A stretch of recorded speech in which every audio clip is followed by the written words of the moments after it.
me justifier plein de fois, Ouais. parce que je dis que le Parti Socialiste a cessé d'être de gauche depuis longtemps, mais que Oui, maintenant oui. ça dérive. Bah, c'est 83, hein, Ouais, 83. 23 mars 83 où il Voilà. change. Ouais. Mais la dérive est actée. Jospin, avec les 35 heures, avait encore quelque chose Hum. de, entre guillemets, révolutionnaire. On va Ouais, ouais, ouais, baisser le temps ouais, de travail pour ouais, partager le travail. C'est quelque chose, c'est une idée révolutionnaire. ouais, ouais, Là, ils ont acté carrément qu'ils étaient néolibéraux et ouais, ouais. ils n'en sortiront plus. Oui, ce qui se passe en fait, à mon avis, c'est qu'il y a un basculement à cette époque-là, un basculement du pouvoir du monde qui cesse d'être politique pour devenir économique. Et que la seule chose qu'ils font, c'est simplement reconnaître ça. Et pourquoi est-ce que ça se passe de cette manière-là? C'est parce que la direction du monde, elle est passée aux entreprises transnationales. Et alors, là, il faut analyser les choses qui se sont passées. Je crois que les gens qui ont voulu que ce système bascule dans un mode ultralibéral, ils ont compris quel était l'endroit où il fallait aller modifier les choses. Et l'endroit est un petit peu inattendu, mais c'était le bon endroit, ils l'ont bien vu. C'était dans la rédaction des règles comptables. Vous pouvez définir le monde de l'entreprise comme vous voulez, en définissant les règles comptables d'une certaine manière. Et une fois que vous avez défini le fonctionnement des entreprises de cette manière-là, vous allez répandre dans l'opinion l'idée qu'un État doit être géré comme une entreprise. Et à ce moment-là, ce sont ces La règles. politique est affaire de professionnels. Voilà. Et donc, à ce moment-là, ce sont ces règles comptables qui déterminent comment fonctionnent les entreprises, comment fonctionnent les États. Et à ce moment-là, on a toute une logique de ce type-là qui fait que finalement, quelqu'un comme Mitterrand, comme quelqu'un comme Bérégovoy n'a pas le choix. Parce qu'il apparaît dans un monde où le pouvoir est passé du politique à l'économie.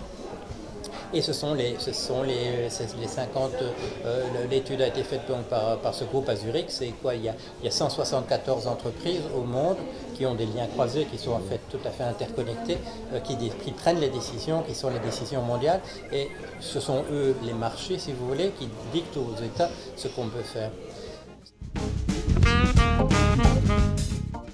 Il faut revenir à des grands principes qu'ils ne pourront pas éviter.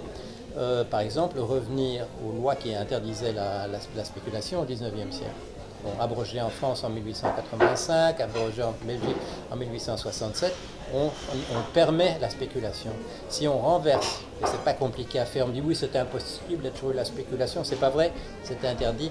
Il y a cinq articles de loi simplement dans la loi en France qui interdisaient la spéculation, c'était clair et net, il n'y avait pas la moindre hésitation, il n'y avait pas toutes ces questions, on dit oui mais qu'est-ce qui est vraiment la spéculation? Non, c'était clair et net, c'était interdit.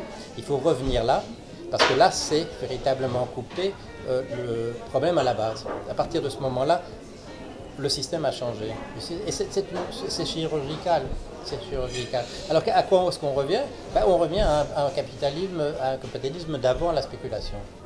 C'était un capitalisme qui était très inégalitaire, mais il était florissant. Il n'était pas encore associé, parce que c'est important, il n'était pas encore associé à la destruction du monde.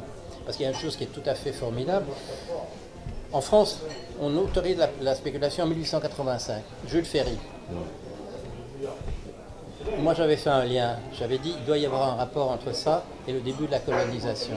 Ce que je ne savais pas, c'est que son grand discours de lancement du colonialisme, c'est la même année. Il fait les deux en même temps. Alors, moi, c'est par reconstruction, je me dis qu'il doit y avoir un lien entre deux. Lui, c'était clair dans la tête de Jules Ferry, ça va ensemble. On ne peut pas faire la spéculation dans un système où on ne détruit pas le monde par ailleurs. Parce que ça apparaîtra en surface, comme maintenant. Parce que maintenant, on arrête. Ça remonte un peu. Voilà, parce que maintenant, on n'est plus assez riche pour le faire. Maintenant, alors, on s'aperçoit que la spéculation, c'est un prédateur qui prend 40% de la richesse créée. C'est beaucoup trop, ça tue le système. À l'époque, non. Oh, on va piller l'Afrique, l'Amérique latine, on va piller l'Asie, on commence à piller l'Amérique du Nord, et ainsi de suite. Ça passe relativement inaperçu. Mais c'est un projet conjoint. Est-ce que Jules Ferry s'était dit dans sa tête, je vais faire les deux en même temps, l'un sera le reflet de l'autre, je n'en suis pas sûr, mais ça s'est fait dans sa tête parallèlement, peut-être dans l'hémisphère gauche et l'hémisphère droit, mais ça s'est fait dans la même tête.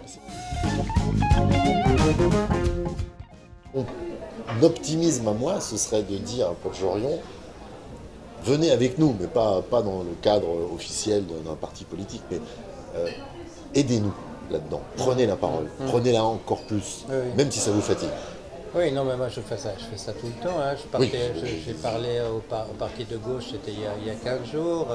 Enfin, je suis un peu partout. J'étais à France Culture hier, donc On essaye d'être un peu partout aussi, c'est pas ça. voilà, et je suis à la limite de ce que je peux faire, simplement, pas en termes de fatigue, mais en termes de nombre d'heures.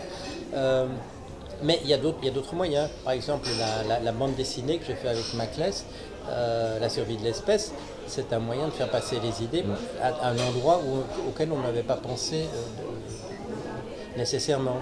Faire maintenant, relancer un projet d'encyclopédie comme à la fin du XVIIIe siècle, c'est-à-dire de faire des articles où on essaie de montrer le monde vers lequel on va, plutôt que de continuer à décrire les détails de celui où on est, ça me paraît la manière de faire les choses. La question c'est de savoir, bon, on a 24 heures par jour chacun, comment l'utiliser au mieux. Moi je n'ai pas le sentiment que ce soit dans la logique des partis que ça se passera. Pourquoi? Ne serait-ce que pas. On a utilisé pas mal cette métaphore de 1789. Où est-ce qu'il se passe quand on est après le 14 juillet? Où est-ce que les choses se passent? Elles se passent dans des structures qui sont des structures neuves. Ça se passe dans les clubs. Constituante. Ces clubs n'existaient pas, c'est-à-dire qu'il y a d'autres endroits qui deviennent les endroits de pouvoir, mais ce n'est pas prévisible à l'avance. Mais sur la question de savoir si ça va marcher, oui, ça va marcher. Pour une fois, on aura un truc qui ne va pas capoter, ça va marcher. On va vers un monde meilleur, on est prêt, on est consulté, les gens font attention à ce que nous disons. Et comme me le disait un banquier dans une discussion que j'avais avec lui, où je m'étonnais qu'il était d'accord avec absolument tout ce que j'avais ça tout le temps. tout ce que j'avais dit, il me dit mais un jour les marchés vous donneront raison et à ce moment-là les marchés passeront vers ce nouveau système. Voilà. Non, pour lui rien n'avait changé. Le prochain monde sera différent mais ce sera toujours le même. Ouais.